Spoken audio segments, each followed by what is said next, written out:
Are you making 50 or 60 grand a year? Thinking you finally made it? You feel pretty good about yourself. But then the end of the month rolls around. You log into your banking app, and reality hits. The numbers are pathetic. Yet, there you are on the weekend, checking into a $300 McKay's dinner, just to snap the perfect photo for Instagram. You book your 2 mandatory trips to Japan every year. You scramble to buy the most hyped concert tickets. You tell yourself, in a high-pressure society like this, I deserve to treat myself. But today, I need to rip off that sugar-coated delusion. I am going to tell you a terrifying truth that society is too afraid to face. You think you're living the enviable middle-class dream? You're not. Not even close. You are just a fake middle-class puppet, completely brainwashed by consumerism and massive corporations. This flashy, fragile lifestyle, where you look rich but have zero financial resilience, is called being exquisitely poor. If you keep chasing the superficial sense of ritual and these tiny hits of dopamine, you aren't just overspending. You have already fallen into a financial death spiral that you might never escape. In fact, within the next 10 years, you could face a crisis where you struggle to even survive. This isn't fear-mongering. This is a calculated, precision strike on your brain's dopamine system. Mega corporations are using algorithms and social media to drain your future wealth before you even realize what's happening. Let's deep dive into what a typical fake middle-class life actually looks like today. Just look at the professionals hustling through premium office buildings. They wear perfectly tailored designer clothes. They always have a Starbucks cup in hand. They wear the latest smartwatches and carry the most expensive, top-tier smartphones. Their social media feeds look flawless. Pure class. Pure status. Their friends think they're killing it. The ultimate definition of urban elites and success stories. But if you ruthlessly peel back that glamorous exterior and look at their actual bank accounts, you'll be horrified. Their net worth is practically zero. Or worse, they're in the deep red. They are burning through every single cent just to maintain the illusion of success. The moment their paycheck hits, it's instantly wiped out by high rent and credit card bills. What's left over wouldn't even cover a minor, unexpected medical procedure. Why are so many people willingly jumping into this trap of being exquisitely poor? The first and most lethal culprit is the relentless brainwashing of social media algorithms. Think about it. You come home after a brutal day at work, exhausted, collapsing onto your couch to scroll through your phone. What do you see? Your feed is flooded with photos of your friends vacationing in Europe or dining at high-end restaurants. The algorithm aggressively pushes videos of influencers unboxing luxury bags and staying at 5-star resorts. Day after day, this visual bombardment warps your subconscious. You fall into a massive illusion, believing that this is how everyone else is living. You start to feel that if you don't go out for a premium meal or hit a trendy cafe over the weekend, you're a loser being left behind by the world. That is FOMO, the fear of missing out at work. To kill that nagging anxiety, you start mimicking the spending habits of the rich. You take the hard-earned money you traded your blood, sweat, and labor for, and you throw it at expensive luxury goods. You think you're buying a ticket into high society. In reality, you're just buying vanity. From an evolutionary psychology standpoint, the human brain evolved over hundreds of thousands of years to crave tribal acceptance. Back in primitive times, being rejected by the tribe meant literal death. Modern corporations are exploiting this deep genetic survival fear, forcefully binding your social status to consumption symbols. Through big data and algorithms, they track your moments of loneliness, anxiety, and exhaustion. Then, they instantly push products that symbolize success, elegance, and freedom right in front of your eyes. You think you're making an independent choice to buy. In reality, you are just a digital battery inside a massive consumerist matrix, with your dopamine levels completely hijacked. Marketers are brilliant. They invented the perfect psychological trap called the sense of ritual. They tell you that a romantic French dinner on Valentine's Day. They tell you that a luxury manicure every month is what living life means. They tell you that because you work so hard, you need to buy a designer bag to reward yourself. These emotionally manipulative slogans act like sweet poison, eroding your judgment. The moment you rebrand meaningless spending as self-love or pampering yourself, the guilt vanishes. Instead, You feel this sacred sense of justification. But think about how absurd and darkly comedic this logic actually is. To prove to the world that you are doing well, you blow the exact money that could actually make you well. You take the capital and financial ammo that should be invested to build real wealth, and you waste it entirely on saving face. This isn't self-love. This is a slow, methodical financial murder of your own future. Next, let's expose the deepest, most insidious trap of the fake middle class: consumerism disguised as self-investment. This is where so many people stay fiercely delusional. A lot of young professionals facing high workplace stress and stagnant salaries experience a deep panic about their own competence. They desperately want to learn new skills to level up and achieve upward social mobility. But their definition of self-investment stops at the most superficial, material level.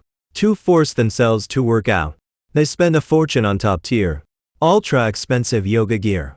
To look like a seasoned professional, they buy the most expensive tablet on installment. To improve their English, they sign up for classes costing thousands of dollars that they barely ever attend. The exact moment they swipe their card, their brains flood with dopamine. They get an instant high, creating the delusion of, now that I bought the gear, I've already become stronger. But the brutal reality is that true self-investment is never achieved by buying gear. True self-investment requires you to endure the loneliness of late nights, grinding through hard knowledge, constantly reshaping your cognitive boundaries, and enduring the painful process of upgrading your brain. Those expensive yoga clothes and tablets will ultimately just sit in a corner gathering dust. This kind of spending done under the banner of ambition is far more dangerous than pure hedonism. Why? Because it doesn't just empty your wallet. It numbs you to the brutal reality of actual competition. At its core, this is a psychological defense mechanism called fake hustle. True learning, breaking into new fields, and restructuring your mindset is incredibly painful. It goes completely against the human biological instinct for comfort.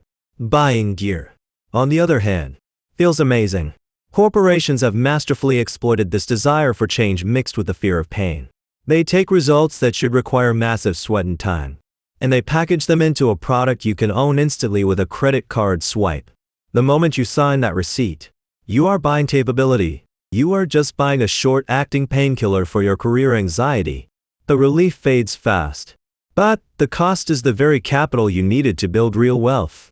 There is another hidden financial landmine, called the deadly poison of zero-interest installments. Businesses know you don't have $1,000 in cash right now to buy the newest phone. So, they introduce interest-free financing. Suddenly, it's only $80 a month, and you can instantly hold that premium phone that signals your status. This seemingly painless payment method completely destroys your brain's ability to feel the pain of losing money. You start financing everything: bags, computers, even cosmetic procedures. Then, on payday, reality hits. Your salary is instantly sliced and diced by various installment bills. You become a literal machine working for the banks, left with zero financial breathing room. This is a highly sophisticated, modern form of financial slavery. In the industrial era, capitalists needed whips and factory gates to lock down labor. In the digital financial era, they just need to mail you an installment statement every month. That bill alone will keep you voluntarily glued to your desk, grinding away under high pressure. The underlying logic of zero-interest financing is to dilute your immediate pain today, so they can lease out your future survival space. The moment your life is wrapped in endless installment plans, you lose the most powerful right in the world: the right to say no. Now let's look at the third defining trait of the fake middle class: the complete bleed of micro-expenses. Most people believe they can't save money because their salary isn't high enough. But what actually destroys your financial fortress are the tiny, invisible daily costs. It's the premium artisanal coffee every morning. It's the $20 boutique health food lunch. It's the Uber ride home after work because you're tired to take the subway. It's the weekend drinks with friends at a trendy lounge that quietly drains another $100. In finance, these trivial expenses are known as the latte factor. When you take these minor expenses and multiply them by 30 days, and then by 12 months, the total will make your jaw drop. This is the terrifying reverse effect of compound interest. The rich use compounding to roll their assets into massive snowballs. The poor let compounding burn a massive black hole into their future. Let me give you a very real, brutal case study that shows the devastating damage of being exquisitely poor. I know a woman who works at a prestigious multinational advertising agency. She just turned 30 and pulls in a very solid monthly salary, well above average for her age. She rents a beautifully styled, Nordic-inspired apartment in the city center. For a massive chunk of her income, she insists that her living environment cannot be compromised. To her, that is the baseline of quality of life. She gets regular premium hair treatments at luxury salons, undergoes routine laser skincare at aesthetic clinics, and her vanity is packed with top-tier luxury cosmetics. Every Friday night, she is guaranteed to be at the most exclusive, hard-to-book bars with her friends. On the surface, she looks like the ultimate blueprint of a modern, independent, successful woman. But one day, she called me in tears. Her company was downsizing due to a market downturn, and she was being laid off. Not only did she have zero savings, but her credit cards were carrying thousands in high-interest revolving debt. When the tide went out, she realized she had been swimming completely naked. The designer bags and gorgeous clothes that once made her feel proud were entirely useless in a crisis. Second-hand luxury shops ruthlessly lowballed her bags. She couldn't even cover next month's rent and had to desperately call her parents for a bailout. This brutal layoff shattered the fragile cash flow keeping her lifestyle alive. Worse, it revealed the true faces of her ride-or-die friends, who filled her Instagram photos. When she reached out to borrow money to get through the crisis, all she got were weak excuses and cold ghosting. This proves that a social circle built entirely on superficial consumption is as fragile as a house of cards. The poor falsely believe that networking changes destinies, so they burn cash trying to blend into elite circle. But the reality is simple. If you have no core value yourself, knowing powerful people means absolutely nothing. This fragile financial structure is the reality for countless young people today. Let's look at another classic male version of the fake middle-class rap, the car loan illusion. I have a friend who works as an engineer in the tech sector, making a very comfortable salary. To feed his ego, he took out a massive loan to buy a luxury European car, driving up his debt. He convinced himself that driving an imported luxury vehicle to high-end geolamping sites was the only way to match his status as a tech elite. The crushing monthly car payment, combined with premium dealership maintenance and insurance, instantly eats up half his take-home pay. Add in his showy, top-of-the-line camping gear, and endless credit card installments, and his reality is grim. On the outside, he is an enviable elite. On the inside, he is a slave chained to his debt. He takes relentless, toxic screaming from his boss at work, without ever daring to utter a single word of protest. Why? Because he knows that if he loses his job, his car loan defaults next month. His prized car will be repossessed and auctioned by the bank, and his carefully manufactured persona of success will instantly shatter. Every single morning, he doesn't wake up with excitement for the future. He wakes up with a mental ledger of the upcoming car insurance, taxes, and credit card bills. He is a lab rat running furiously on a wheel. He can never stop, because the moment he pauses, his glamorous material world will collapse, dragging him straight back down to the reality he is terrified to face. This is the psychological torture the fake middle class endures. Extreme anxiety masked by a polished exterior. They are walking a tightrope on a thread of cash flow. One unexpected bump in life, and the whole system crashes. In stark contrast, the wealthy who actually understand the mechanics of money operate on a completely different psychological blueprint. True wealthy individuals prioritize putting their capital into high-quality assets that generate continuous, passive cash flow. They buy premium stocks, acquire real estate, and build automated business systems that make money while they sleep. They deeply understand that the ultimate meaning of wealth is not bragging rights. It is the ability to buy back your time and your freedom. The truly rich do not care about wearing designer logos or holding the newest smartphone, because their internal identity is secure. They don't need expensive objects to validate their worth. The rich focus entirely on the asset column of their balance sheet. The poor focus entirely on how their life looks in a fleeting social media photo. For young people trapped in this cycle, how do you execute a financial rescue mission? I have broken it down into 3 hardcore laws that can instantly reverse your financial trajectory. First, execute a ruthless financial audit to eliminate your latte factors. Open your bank statements on credit card histories. Scrutinize every line. Cancel every automatic subscription you barely use without hesitation. Stop buying luxury apparel and premium cosmetics that exceed your financial reality. Cut out the gourmet coffee habits and the daily Uber rides. You will suddenly realize you can save hundreds of dollars every single month. When you see your savings account actually growing because of your extreme discipline, your brain will experience a profound sense of security and achievement, one that feels far better than buying any designer bag. Force yourself through the initial pain of aggressive saving. This is the only bridge out of a poverty mindset. Turn the capital you used to waste on vanity into financial soldiers that work for you around the clock. Second, detox from social media. And block the toxic content that manufactured your consumption anxiety. Stop following influencers who do nothing but flaunt wealth. Stop caring about where your co-workers went over the weekend. Your life belongs to you and your family, not to strangers online.